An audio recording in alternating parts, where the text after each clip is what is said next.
Greetings, Vault citizens. Johnny5 Alive here, your Vault Overseer, and welcome back to another episode of Settlement Spotlight. And in today's video, we're going to be looking at the Brotherhood of Steel Museum at the Boston Airport. This is a museum showcasing all the different collectibles in the game. So stay tuned and let's check it out.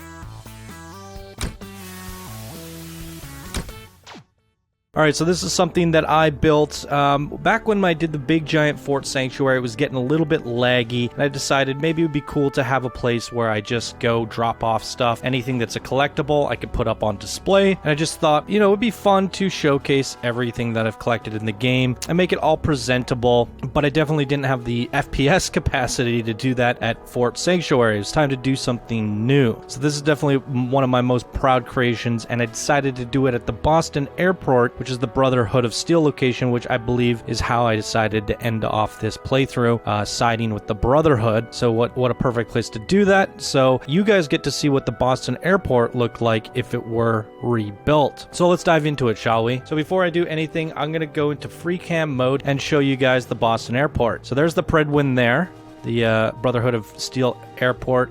Here is the oh god, what is it called now? Liberty Prime, that's what it's called. Alright, so there's Liberty Prime, and the Boston Airport extends out to here, but it was all shattered and in ruins. As you can see here, the little bits here were kind of hanging out and gutted.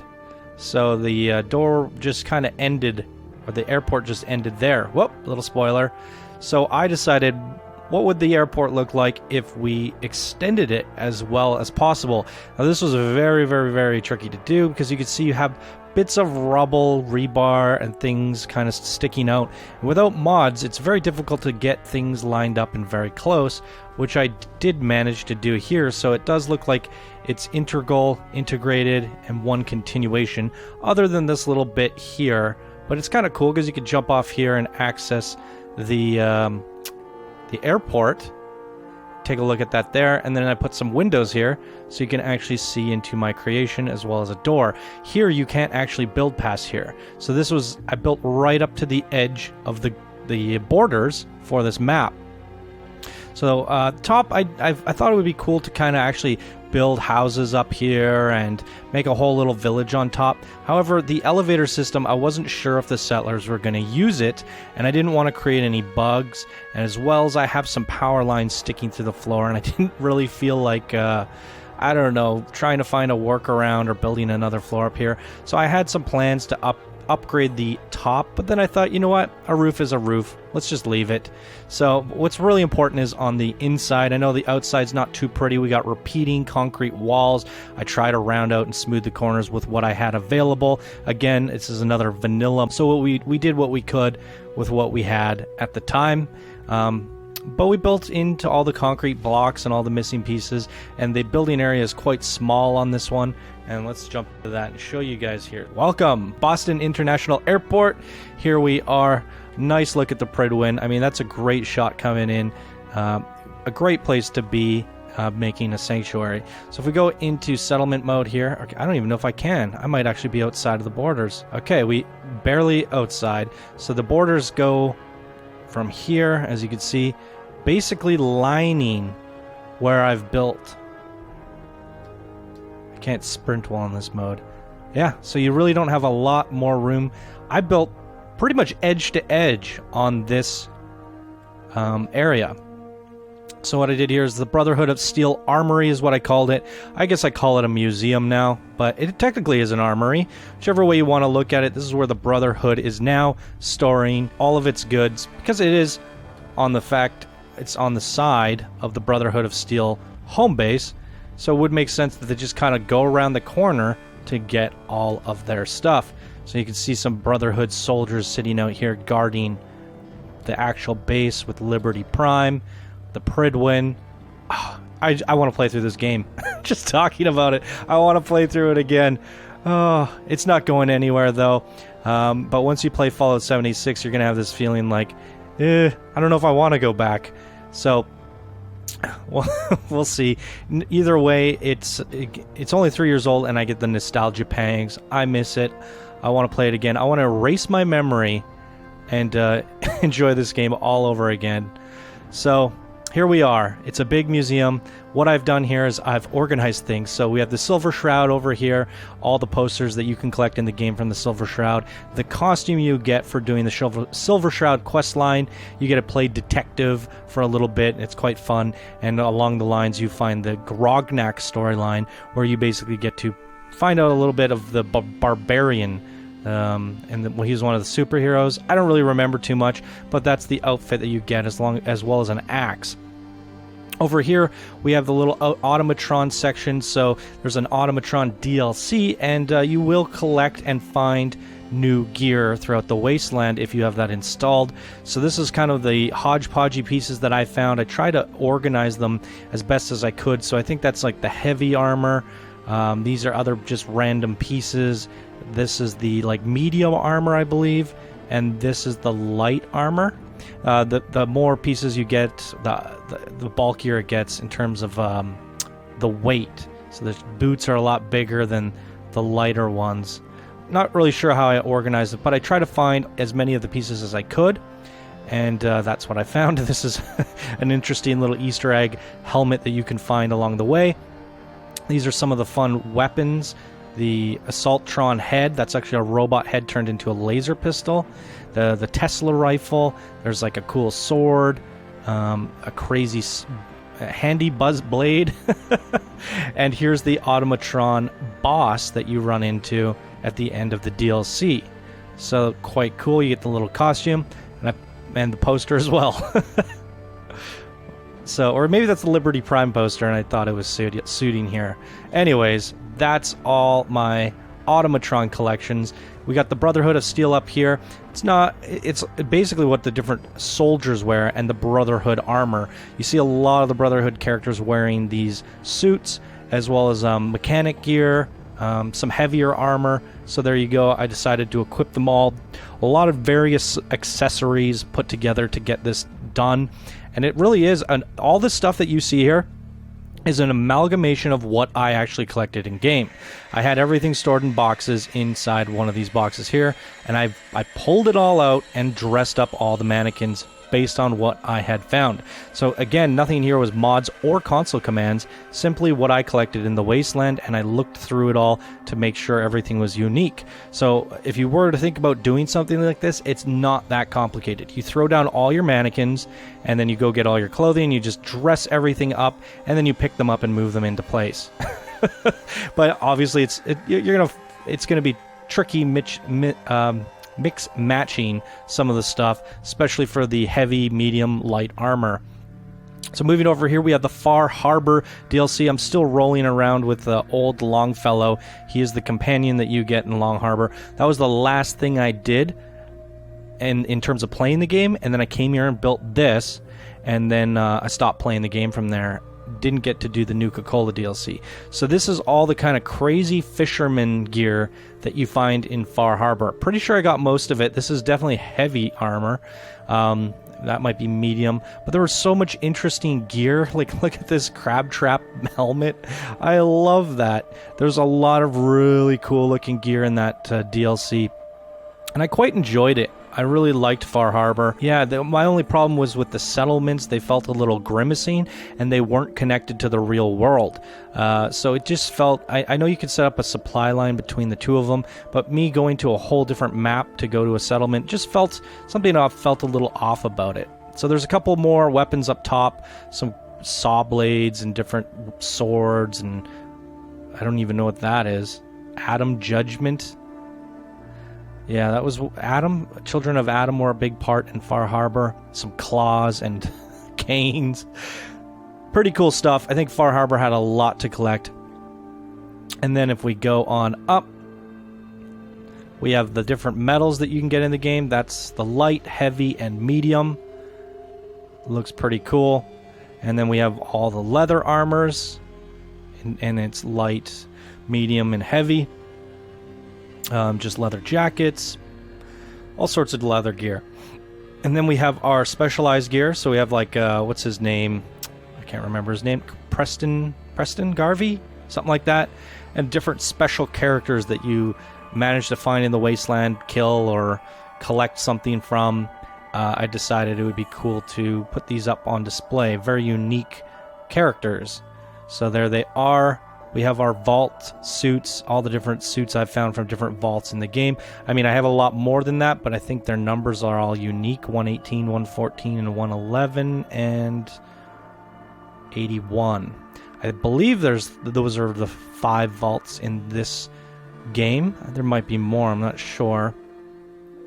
My power armor is all up top. I think one of the expansion packs gave you power armor racks, and I didn't have that in my last builds.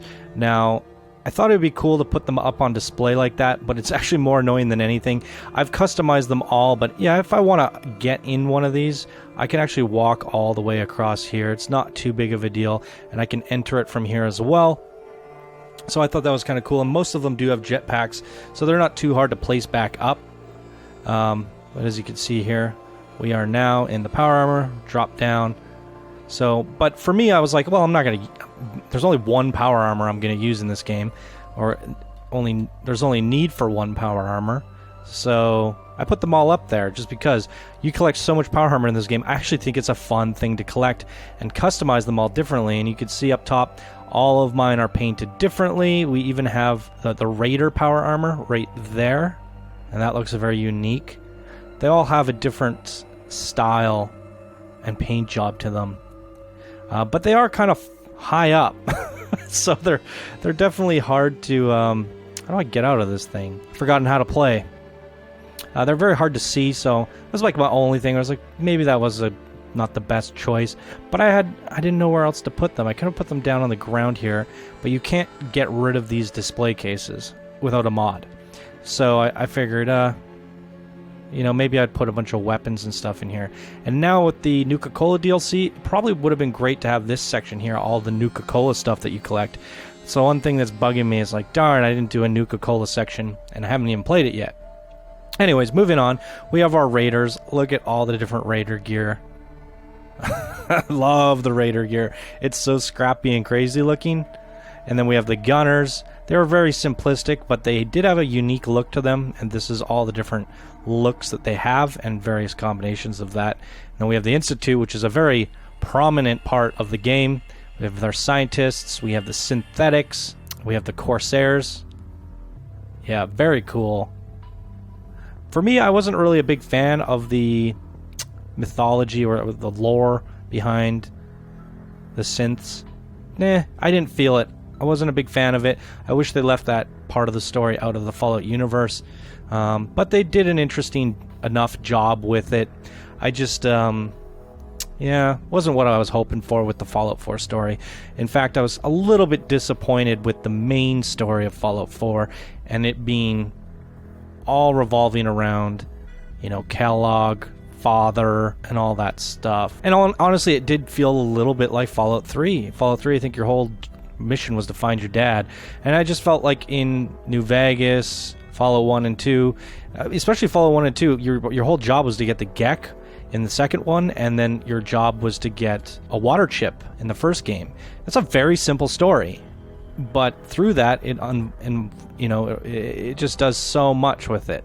So, I don't know, I kind of like this simple story. Tying family together and all these different complicated family trees, it just got a little bit crazy for me. Wasn't feeling it too much. But, it doesn't take away from the universe, the game. I love everything about it, so I'll take it.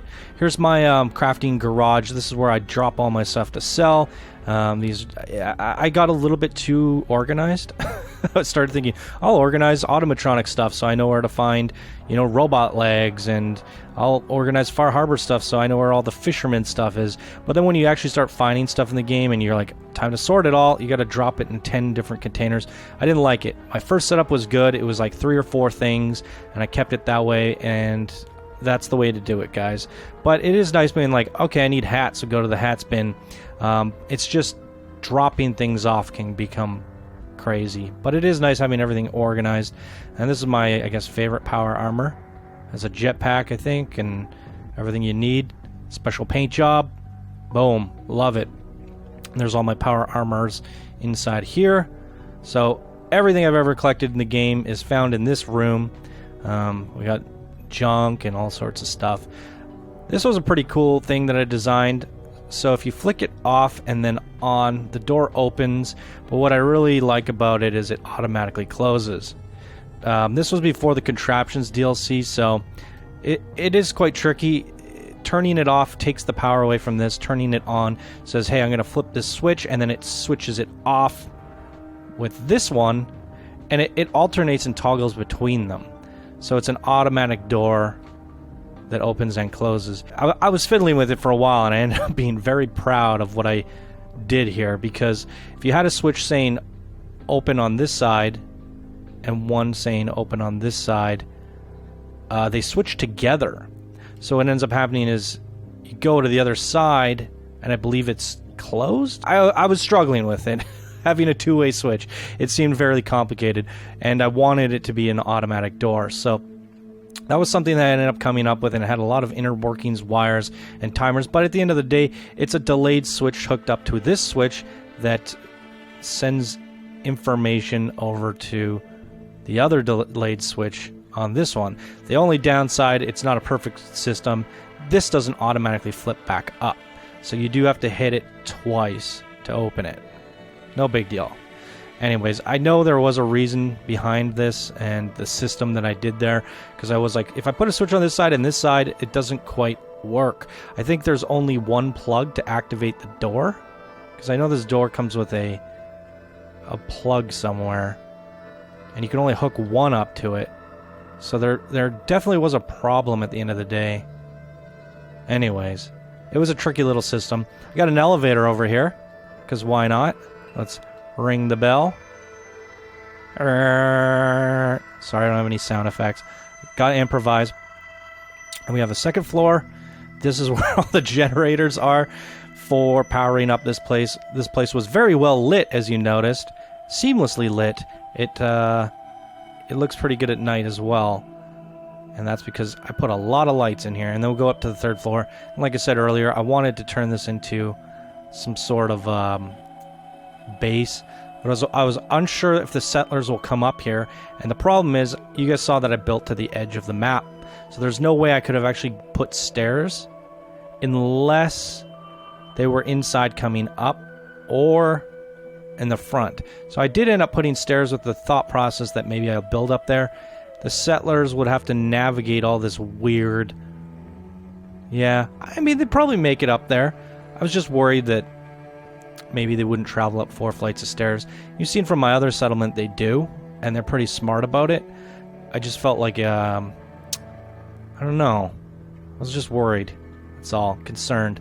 And at the end of the day, a roof is a roof, so let's just leave it. Yep. So yeah, anything else I want to say about this? Everything I've ever collected here, I would have liked to add a Nuka-Cola section. Maybe I will one day. Definitely, if I go play Nuka-Cola, it's going to be on this character playthrough. So, because it's the only thing I haven't done. So if we end up going there and collecting a whole bunch of Nuka-Cola stuff, this would be this place that I build it all at. So there you go, everyone. That is Brotherhood of Steel Museum. Lots of stuff going on here. It didn't take too long to build. What really took a long time was customizing all these words and mannequins. It's a lot of file management and item management, as you guys can see there, but I quite like it. Let me know what you guys think of it down in the comments below. Love to hear your thoughts. And that's going to do it for this episode of Settlement Spotlight. If you guys enjoyed, please be sure to smash that like button. If you're new to the channel, subscribe for more daily videos. And if you'd like to support the show because you enjoy the content, you can do so by becoming a patron. All right, everyone, thank you so much for watching, and I hope you all have a fantastic day, and we'll see you in the next Settlement Spotlight. Bye now.